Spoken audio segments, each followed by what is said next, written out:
Good morning, Quad Cities. Having a good time here at the station this morning. We got a great show coming up. First, I want to announce, of course, that we've got the weight loss seminar on Tuesday evenings at 6:30. This is something that I want you to really consider because it's a way of taking back control of your health. And that's kind of what the program is about today. You know, one of the things that I've noticed over the years, and I've noticed it particularly from the chiropractic perspective, of course, and that is that more and more people are willing to give up the responsibility for their health.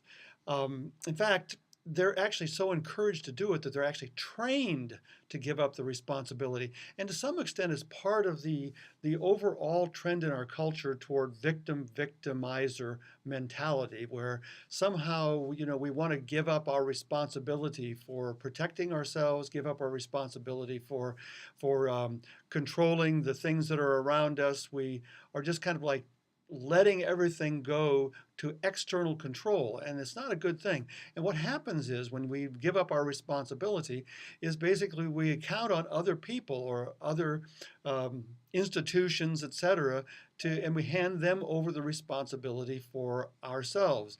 And this is something that has been happening more and more. I mean, how many of us are, we're almost afraid of offending somebody else by giving them our opinion.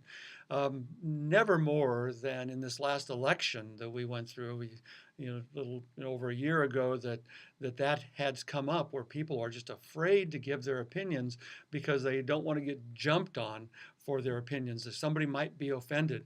In fact, there are certain laws in certain of our states now that if you offend somebody, you can actually be prosecuted. This is something that's not good. Canada's really suffering from this problem right now. So but it bleeds over into the health industries too. I mean, every 10 minutes on television, what are you told? You are told that your body is totally incompetent. You can't even get over a cold without medication. If you got the flu, you've got to get a flu shot. If you've got, some condition that you're never being told that your body is competent and capable of getting over this if you treat it well, if you give it the right nutrients, if you give it the right environment, if you do the right exercise, if you it's none of that stuff. It's all, your body has nothing to do with your health. You have to do it through medication. And it is part of the victimizer mentality, because it's not just another person that can victimize you, by offending you or something. It's that nature itself is the victimizer, the great victimizer, as a matter of fact, of you in terms of your health. You didn't have the right genes, or you, and couldn't handle the toxicity of a certain thing, or it's just, old age, or whatever it is. All these different things conspire against you to cause you to have ill health. As a matter of fact, the old age thing is kind of funny, because really early on in the practice, I had a guy come in, Homer, we'll call him, and he came in, and I said, "Homer, what's the problem?" And he said, "Well, Doc, my right knee is just killing me."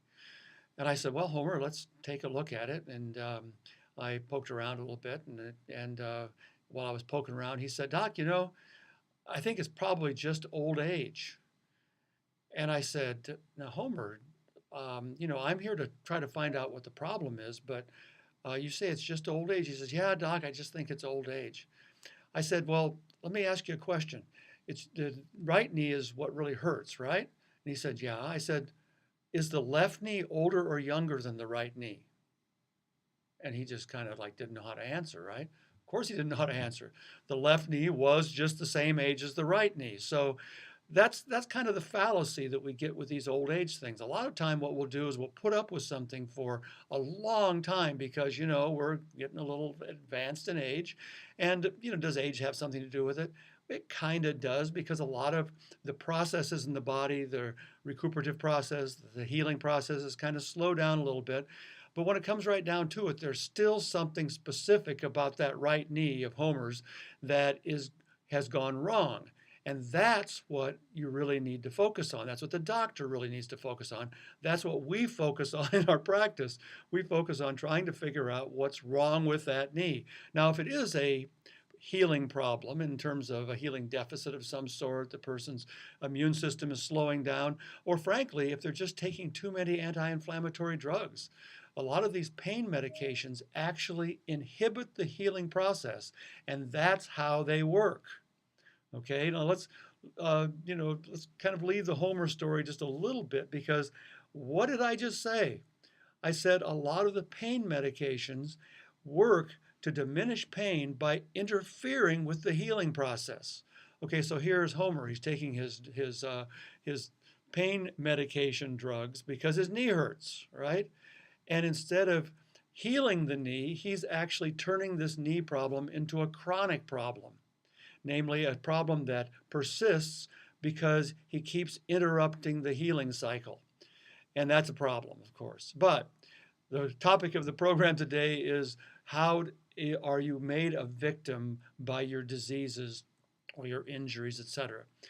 The fact is that most of our healthcare problems that we deal with every day can be dealt with by the body. And this is something that we teach people, rather than teaching people how incompetent they are, like the 10-minute, every 10-minute advertisements on television do. We teach people how competent they are.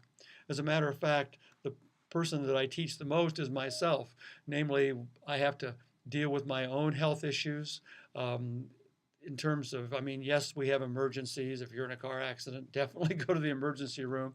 But for the most part, when these issues come up, it's very important to kind of self-evaluate and realize what you might be doing. What part did you play in this particular incident or accident or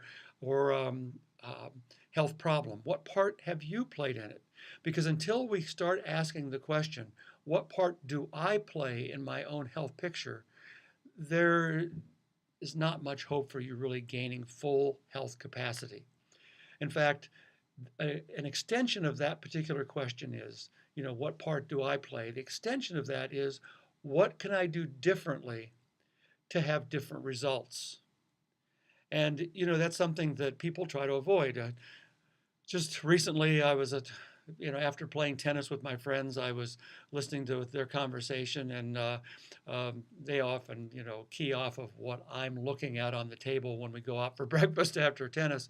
And one of them looked over at me, and, I noticed that they were not eating a particularly healthy breakfast, just lathering syrup on pancakes and things. And I have to admit, I love pancakes too, just as much as the next person. But they were just slathering syrup on there. And I kind of looked over at them and said, I know what you're looking at, but it doesn't matter because it's just genes anyway. If I'm going to have a heart attack from this, I'm going to have a heart attack from it. There's nothing I can do about that because I can't change my genes. Now, what is that saying? That's saying, I'm a victim of my genetics, all right? And to some extent, there are genetic predispositions. There are, and we do gene testing at the clinic so we can find out what those genetic predispositions are. But we do the gene testing not to say, well, so what, can't do anything about it. We do gene testing so that we can say, now we know what to look for. Now we know what possible pitfalls we can discover so that we can avoid them. We can walk around them. We won't just fall blindly into them. But the general mentality of health is, there's nothing I can do about it because of my genes. Well, let me tell you, there is something that you can do about it because of your genes. Namely, you can actually know what the problem is through genetic testing, and you can modulate your diet so that you're not triggering or you're not expressing certain genetic traits. Now, research in genetics has been absolutely amazing because it actually has shown us things like this, that there's not a separate gene for blue eyes, brown eyes, green eyes, or pink eyes, There's not a separate gene for any of those things. The gene is the same for all of those different eye colors, but the degree of expression is either upregulated or downregulated. That means that if you have brown eyes, your genetic eye color gene, the pigmentation gene, is fully expressed. If you have green eyes, it's less fully expressed. If you have blue eyes and sky blue eyes, it's very less genetically expressed. But the genetic expression is governed by several different things. One of those things is methylation patterns, namely, is the downregulating or upregulating mechanisms of nutrition appropriately available. Now, that doesn't affect eye color as much as it does a lot of other things. One of the things that it affects profoundly is your tendency to store fat. In fact, one of the most famous genetic experiments is the agouti mouse experiment. Now get this, they actually isolated a certain genetic type of mouse because those mice get fat faster than any other mouse. As a matter of fact, if you put them on just a normal, a normal Purina mouse chow diet, and by the way, there is such a thing as a Purina mouse chow, it's a laboratory chow. You put them on a normal Purina mouse chow diet, they get extremely fat very quickly. Their fur turns orange. Their arteries clog up with plaque. They get a heart disease. They get osteoarthritis. Their joints start feeling really, achy and sore. They get deposition of extra calcium in their joints. They eventually go blind and they die of a heart attack at about 1 year. Now, the normal lifespan for a mouse is 2 years. Energetic, but they are just lumbering around, horribly fat, orange, and with all these other healthcare problems. High blood pressure, everything that obese people typically get, this mouse gets as a result of putting on all that fat. But here's the key. If you give the mother mouse who's pregnant with pups, and you give that mother mouse nutrition, the right nutrition, and it consists of methylating vitamins, and those are the B vitamins, folate, B12, choline, B6, those vitamins. You give the mouse those vitamins, this pregnant mouse, and her offspring don't have the fat gene expression that the mother had. Namely, they are normal skinny mice. They don't turn orange. They don't get cardiac problems and plaque in their arteries. They don't get osteoarthritis and stiff joints. They don't have a heart attack. They don't die of that heart attack in 1 year. They live a full 2-year mousy life, and they are abundantly healthy just because of a nutritional environment change, which alters the genetic expression. Now, one of the things we do at the Welcome to Health Center is we actually look at these types of situations seriously. And if a person is having a difficult time with weight loss or a difficult time with food allergies and things like this, we actually do testing that helps us understand where they're coming from, where their weaknesses are, what we might have to shore up with some nutritional help and some very specific nutritional help. Those are the types of things that make a weight loss program effective. Even if you've never had success with a weight loss program before, we can help you tune those things up and help actually bring about a better outcome. And it all comes, by the way, from actually admitting that you can do something different about your health.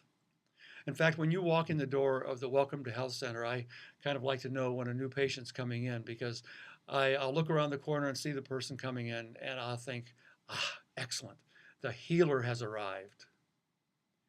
And when I tell the new patient, I said, you're the healer in this relationship, they kind of get a puzzled look on their face, and they look at me and they say, well, then who are you?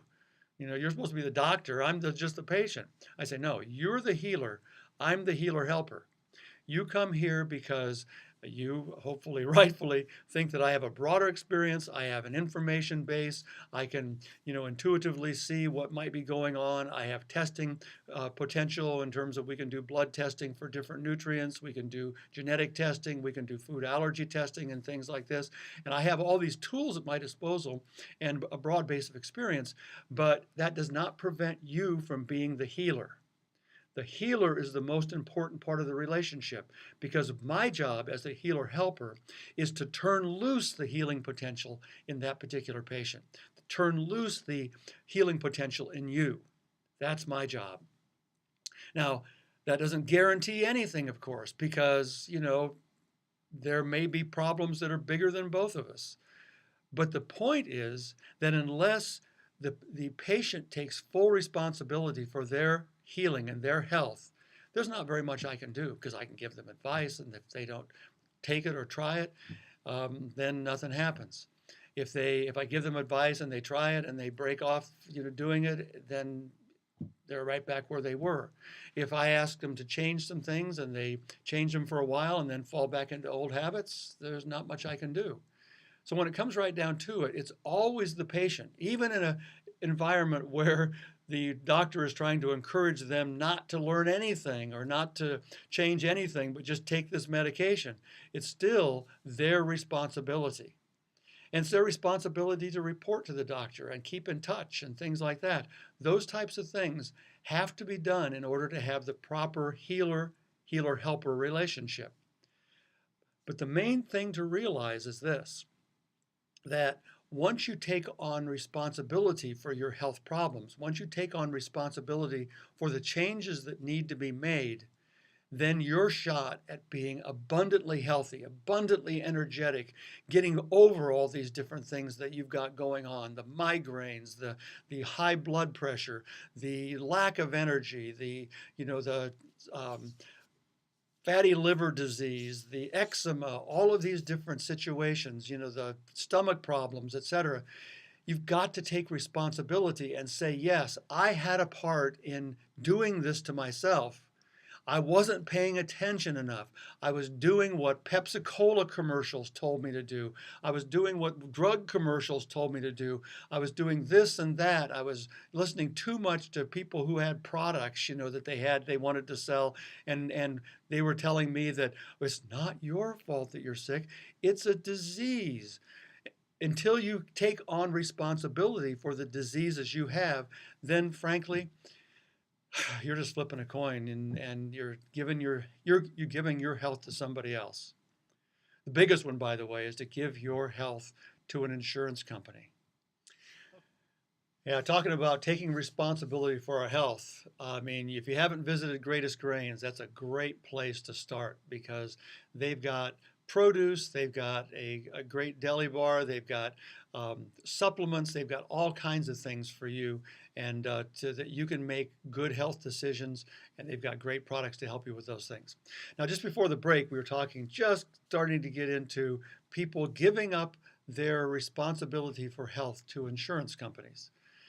Now, let's just briefly talk about insurance because, I mean, what is a company for? Let me tell you, a corporation, which all insurance companies are corporation, have the number one obligation, and this is a legal obligation. This is not by something that they just put in their purpose statement. No, this is a legal obligation. The first obligation of any corporation is to maximize profit for its investors.